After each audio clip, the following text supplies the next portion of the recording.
look, what are your priorities? The main priority is just to increase the understanding of the game tactically and the basic skills that you acquire. That's my big focus here. In your opinion, what measures should be taken to promote the game in country? I think that the big thing that came through in October 2009 is that rugby and golf became part of the Olympics. That's a huge thing for rugby as a sport. So what happens with that is that slowly with the bureaucracy, it'll open up into all the schools and colleges and become mandatory as a sport.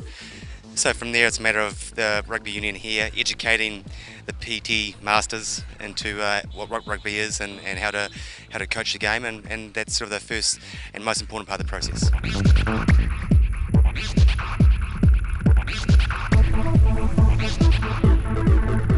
What do you say about their physical fitness and mental approach towards the game? The physical fitness is probably the players are where they should be as amateurs. The difference being is that if you're a full-time athlete, you can put that work in. These guys here all work full-time or the full-time students, so it's difficult to give that training hard twice a day. So their fitness is pretty good for amateurs, and their mental aptitude is very good, and that they're very responsive to what I'm coaching. Some players find that very difficult to pick up on the ideas, but these guys here they click on very well. Do you see any talent here?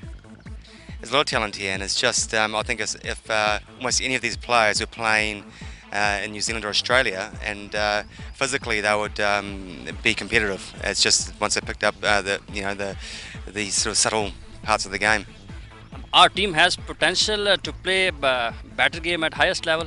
Yes, I'd say within 4 or 5 years' time, I think Pakistan could be in the top 5 teams in Asia. That's the first step. You've got countries like Japan and Korea who are very well established in their rugby.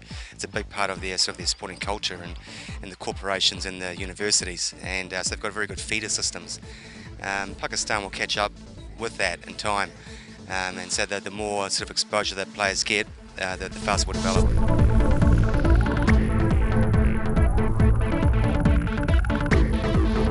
What about the players' response? How the players are responding? They're responding well because they're learning, and I think it's really important as an athlete. If you're not learning, you become a little bit bored with what's going on, and I guess that's been part of the problem with these guys here is that they're self-coaching. Now they're being challenged mentally, and as a result, physically, they're also giving more effort. You have enough experience of the game. Which areas they need to improve? It's the reading of the game. I keep saying to these guys here, we're playing chess, we're not playing a power game. So first think and then use your body.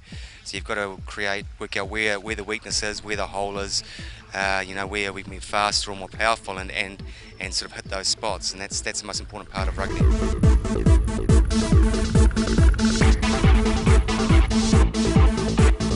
How's your experience? My experience is very good. I'm sort of surprised every day. I wake up and I think I don't feel like I'm in Pakistan. It feels like more like New Zealand than anywhere else. It's a very friendly place. It's a beautiful city here. The food is very good. I think I'll put on some weight already.